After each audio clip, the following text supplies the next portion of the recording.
Hello and welcome to the Trust Driven podcast. Today is Trivia Day, where we strive to make medical communication research, not just informational, but fun. I'm your host, Dr. Melanie Short. I'm a chiropractor in Clarksville, Tennessee. I'd like to introduce our guests who are playing trivia today. First, returning this week, I have Dr. Josh Satterley, a chiropractic expert from Las Vegas, Nevada. Maria Neidig, a registered nurse and patient advocate in Columbus, Georgia. Dr. Dwayne Golbeck, a chiropractor in Catoosa, Oklahoma. And Dr. Lauren Beistek, a chiropractor in Lake of the Hills, Illinois. Today we have a 5-question trivia quiz based on the topic of patient communication. Our guests will write their answer on a piece of paper and show it to the camera once time is up. You will get 1 minute for each question. Discussion is allowed and encouraged. The winner will receive a donation towards the medical association of their choosing. Do any of my guests have any questions this week? Does it seem like it? I'm ready to get 6 questions right. All right. Dwayne is our returning champion this week, so we'll see if he can hold up to that or if Maria is going to try to overtake him. All right. Your first question. The article title is Use of Mobile Phone Text Message Reminders in Healthcare Services, a Narrative Literature Review. It's by Katie Canisto, and it was published in the Journal of Medical Internet Research in 2014. Your question is, true or false? Text message reminders sent to patients improved patient adherence, lowered no-shows, and had a positive impact on healthcare. I'm giving you guys some easy ones this week. Mm-hmm. How many of you guys use text message reminders? I do. Okay, so everybody. How often are they? Is it like the day before, a week before? How often do they get a message? I can't remember my exact settings, but I think it's the day before and then like an hour before. Something like that. Okay, nice. How about yours, Dwayne? It's similar, yep. Mm-hmm. Josh? Yeah, like 24 hours and 2 hours, I find. Mm-hmm. Although if I'm reminding a doctor about a meeting, I find that it has to be like 24 hours, 2 hours, 1 hour, 15 minutes, 5 minutes, and then the meeting has already started. Please jump on. Yeah, that we're still late. Yeah. Maria, do you do reminders for your meetings with patients? They get an email when it is scheduled, and then they get it, I know, at least an hour before. Okay.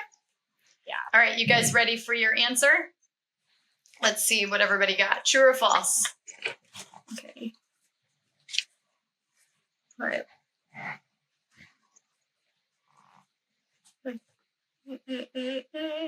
Lauren, is that an A?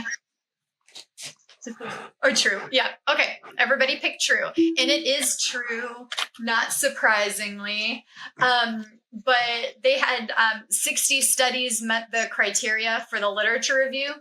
And they noted 77% had increased patient outcomes too. So not only were patients, more likely to show up to their visits and things like that, but they actually got better. Their outcomes were better. So use those text message reminders. Yep. You know what I saw the other day that I hadn't seen in a long time is those really simple postcards from a dentist. Melanie, you have an appointment on Thursday at this time. And it was a month in advance, but it looked like almost like typewriter action. Nice. Crazy. Haven't seen one of these in a while. I know. It's like, kids, come look at the what do they call that? Fossils. All right, yeah. Let's go to question 2. I think that one was pretty straightforward. Okay, question 2. The title of this article is Doctor-Patient Communication, a Review of the Literature. It is by L.M. Ong, and it was published in the Social Science and Medicine Journal in 1995. So we're rewinding a little bit here. Yeah. Your question is, during a patient encounter, who should be speaking more? So is it A, the healthcare provider, or B, the patient? So when you're having a discussion with a patient, I kind of use this both for an initial encounter or a regular, follow-up visit. Who do you think should be dominating the conversation? Mel, in this study, do you know, was it like primary care setting, surgical consults? Does it say what the type of healthcare was by chance? I don't have a specific office. Okay. Because it was more than one setting. It was like across, if that makes sense. It was like a literature review. They didn't specify like a specific. All right, and you have 2 seconds and time. Okay, so we got A or B. So I got Josh got B, Maria B, Lauren B, and Dwayne B.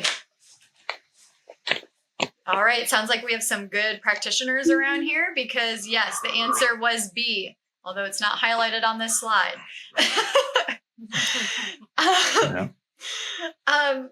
Yes, so we should be giving open-ended questions to our patients, and essentially, like, the more they're talking, the more information you're gathering. So having like a yes/no thing would be difficult.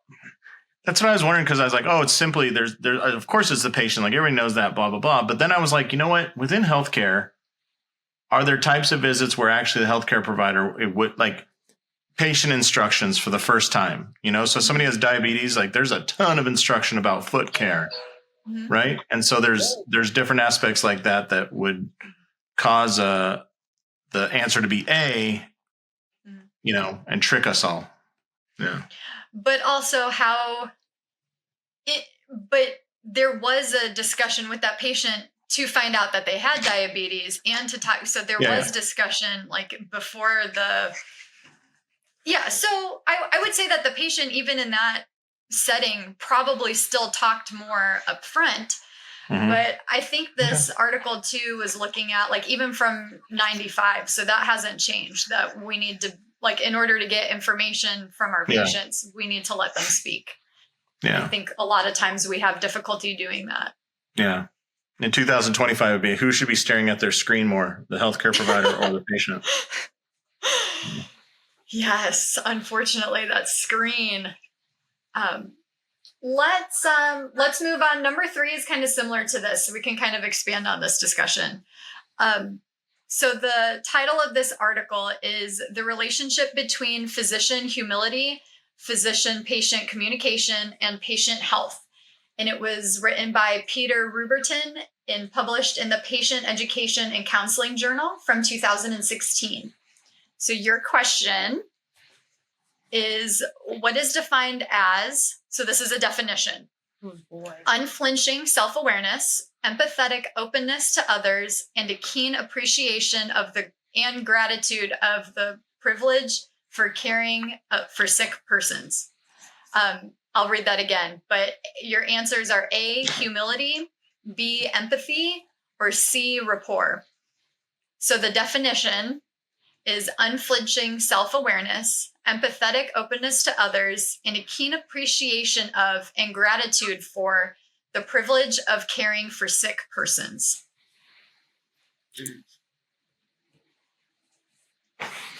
So is this describing humility, empathy, or rapport?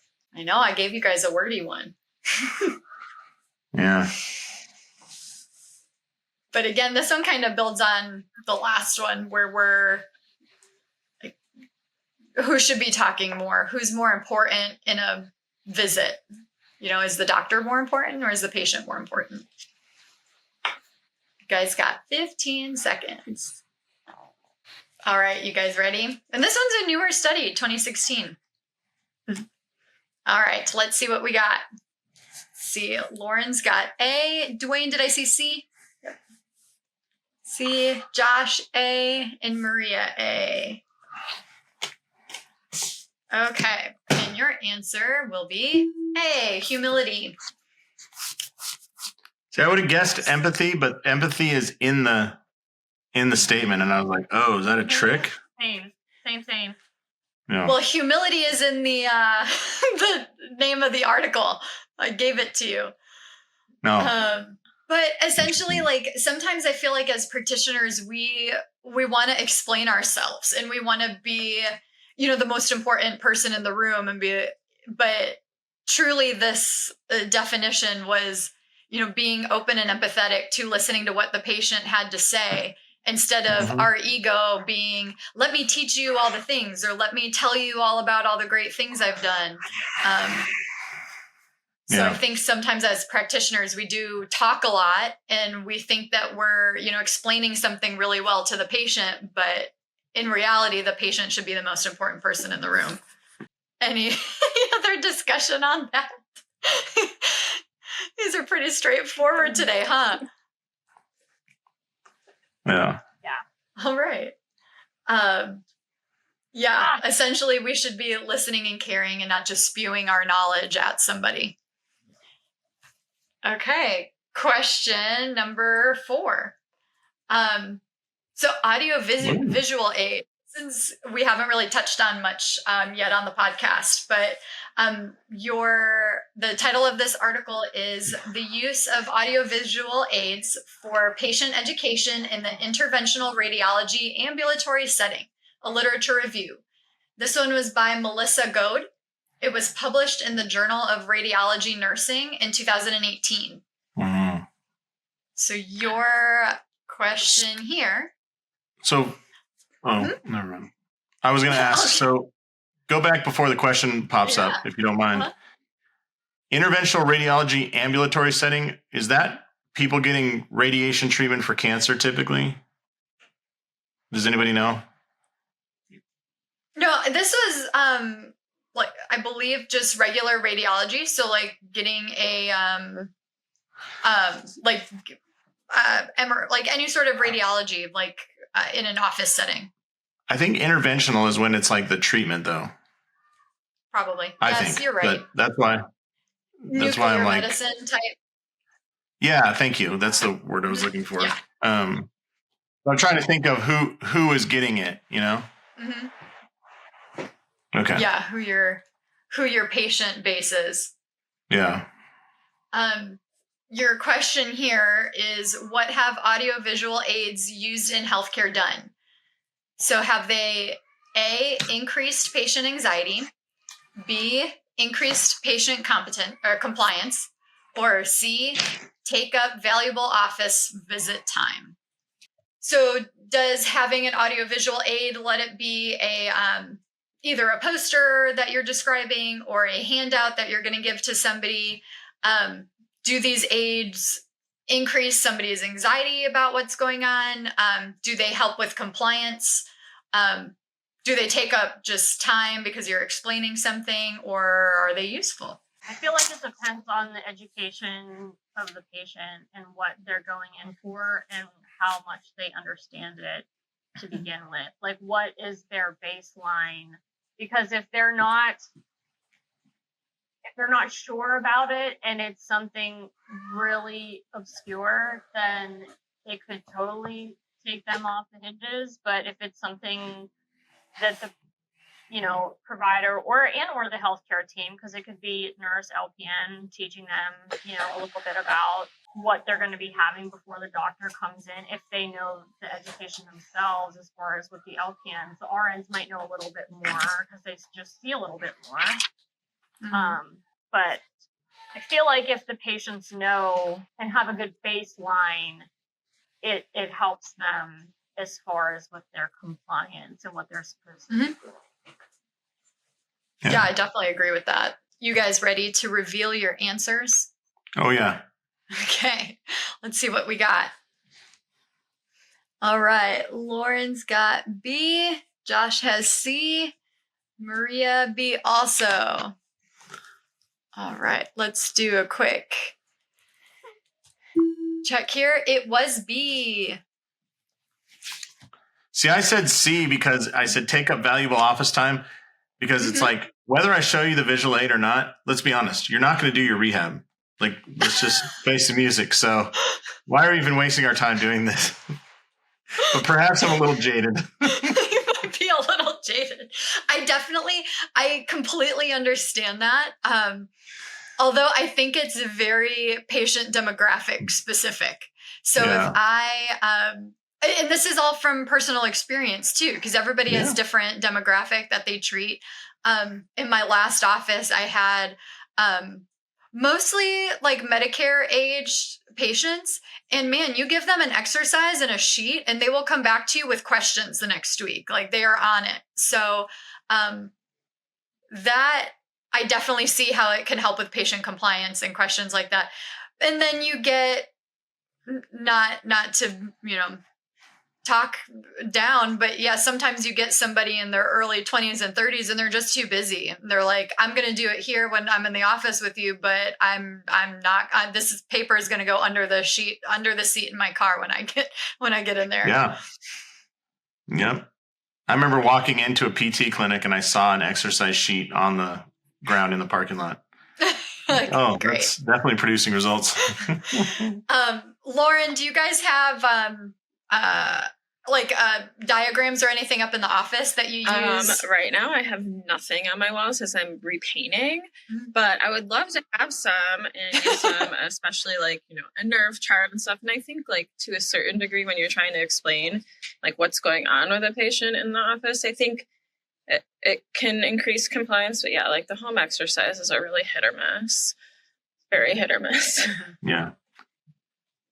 Well, and it's time consuming to like put one of those like what's the Hep2 site, all the physical therapy sites. It's time consuming to put those exercises together for specific patients, print them out, and to find it in the street or in the parking lot would be really discouraging. Yeah, I think too, one area where I think it, all joking aside, is very useful is especially with when there's a language barrier, So like, I have a friend, he's an orthopedic surgeon. And so we live in Las Vegas and we get a lot of international patients that come here from other places. And so he says like, he trained in Cleveland or somewhere in Ohio. And he said he never used his joint models as much as when it's like, if the person natively speaks Spanish or Chinese or whatever, and you hand them a knee model, like how else are you going to explain a meniscus if you barely, you know what I mean? Like, yeah, I went through 3 years of Spanish in high school and lived in SoCal, and I can order food. I can talk about a job. I cannot talk about a shape of a meniscus and the difference between a bucket handle tear and whatever. So I think a joint model is perfect, right? Awesome. Yeah. I always liked models. Yeah. All right. You guys have one question left. And, Lauren and Maria are killing it this week. We got 4 of 4. Josh, you're there. You're hanging in there. Well, Dwayne gave me his extra points when he left. So I can cruise to an easy win. He said that I took him out in the second round. So Mike Tyson over here, Maria's got to hold up her winning streak then against go home, right? That's right. She's like, there's only one RN on here, and you'll remember the name. Yes. I gotta represent. Yeah, exactly. All right, you guys. I love this study, so this one's interesting to me. Okay, so the title of this article is an automated text messaging system. It's called Tonsil Text to Me to improve tonsillectomy perioperative experience. Exploratory, qualitative, usability, and feasibility study. So this was by Nathan Farias in the Journal of Medical Internet Research from 2020. So just to give you a little bit about it, these were kids that were having tonsillectomies, and their parents were signed up for like text message instructions. So I'll kind of tell you how often they were sent, like while we're working on the question. But so that's kind of your basis, is the parents are getting the messages, but it's about their kids. A series of 13 messages were sent to parents beginning 2 weeks prior to the child tonsillectomy and ending 1 week after. What were the results? So A, parents thought the texts were annoying. B, parents thought the text didn't provide enough information. Or C, parents found the text to be helpful and not overbearing. 13 texts, huh? 13 text messages. And so I'll tell you kind of the breakdown because I wrote it out here. They were sent instruction 14 days before, 3 days before, 1 day before. So 2 weeks, 3 days, 1 day. And then the morning of in the evening. Okay. The 1 day before was the morning and evening. So they got something in the morning, something in the evening. And then 2 texts the day after, 2 texts 2 days after, 1 3 days after, and then 2 5 days after, and then 1 the following week. So it was a lot of messages. So were the parents annoyed with the messages? Did they not provide enough information? Or were they helpful and not overbearing? All right, in your answer, you guys ready? Let's see, you can reveal your answers. Josh has C, Maria has C, Lauren has C. All right. They were helpful and not overbearing. That was you being an overbearing parent? Mm-hmm. Yeah. I got to see it. You know, you do what you can, but then they wake up an hour early from their nap, but it's all good. Yes, and the kind of cool information that I didn't even think about, being one that had a tonsillectomy, I was 18. So I was the one that got like the information, not so much my mom. See, I wonder too, I would love to see a study where so 13 text messages sounds like a high number, but texts are always very short. Mm-hmm. So I'd be very interested if they'd sent 13 emails, would they have just gotten brushed aside, ignored, not be, and therefore not have the effect that text messages did? Mm-hmm. Well, and even so, like if you think about it, so they got like 2 messages the day before. Well, before a surgery, you have, X amount of hours before you can't eat, or take your ibuprofen in the morning the day before. You have to be on that, whatever it is, medication wise. I know a lot of surgeries too, they give some sort of like antibiotic beforehand. So having those leading up to it. And then after, especially with a child that may not be able to say like, oh, this is happening. It kind of prompts, it like gave them questions to like ask the kid, like, is there bleeding? Is there swelling? Is there things like that? So I thought it to be really useful, and good to know that they also, like the study found it super useful to use text messages for information. Going back to the audiovisual aid, instead of just giving them a visual or a phone call, like an audio message or something, having both, visual because they're reading it. But you can also say audio because it's words, instructions. So I thought that was great. I'd love to know too, like if you asked even like the billing department in those, like something seemingly unrelated, like how are the parents to deal with? Just when people get more information, they just typically become a little bit easier to deal with, Mm-hmm. Yeah. Well, I think doing this with parents was kind of important in the study too, because parents are they're gonna like do it to the fullest, right? So if their kid is having surgery, they're gonna be want to make sure everything goes well, so they don't have to deal with any sort of aftermath too. But it's an interesting age too, because you're getting that like kind of late teen age, so it's not the worry about the 6-week-old that like, oh my god, but like, you know what I mean, like you're pretty comfortable being a parent by the time your kid has a tonsillectomy. Usually early teens or so. I had mine really late, which was weird, but anyway. But the conclusion on that was that it was a super cost-effective way to get patients like more information than they could have in the other avenue. I love it. Okay. We have a tie today, so I have a tiebreaker. So Maria and Lauren, both of you got I have 5. You guys both killed it. You got all of them right. We've never had a podcast get all of the questions right, so I need to make them harder. But your question is, in feet, how long was the Titanic? Are you kidding me? All right. In medical feet, how long was the Titanic? Like, this is a medical podcast, so. Yeah. I don't even know what a good guess is. Wow. Okay. I don't either, Lauren. I feel like, isn't this a medical show? Am I wrong with I know. Well, I had to do something. I couldn't just say, like, what's the medical term for the kneecap? You know? I'm going to go 8,000 feet. Oh my god, I don't know. Okay, 8,000 feet. Maria, what did you think? Gosh. This is entertaining. Man, I didn't know that you could stump a licensed professional this easy, you know? Just throw out a number. Titanic? I mean, I'm not someone who knows these, like, random facts. We don't have any history buffs around here. Come on. All right, throw a number out there. I'm thinking. Yeah, I'm thinking. I'll do 15. 1,500 or 15 feet? No, wait. Lauren said 8.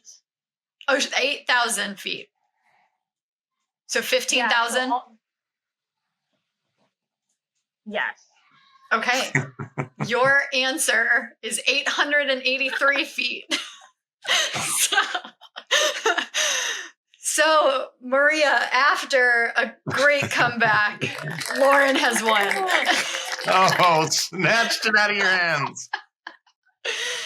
So, Maria, we may be seeing you next week for the redemption. Oh, yeah, I'm coming back. You know it. All right, Lauren, what organization would you like to send a donation to? Can you do that? Illinois Chiropractic Society? Sure, Illinois Chiropractic Society. All right, I would like to thank our guests. We lost Dwayne midway, but I'm sure he'll join us again soon. So thank you very much for another entertaining episode, and thank you to our listeners for joining us on another learning journey. Come back and join us next week as we discuss more stimulating medical communication research.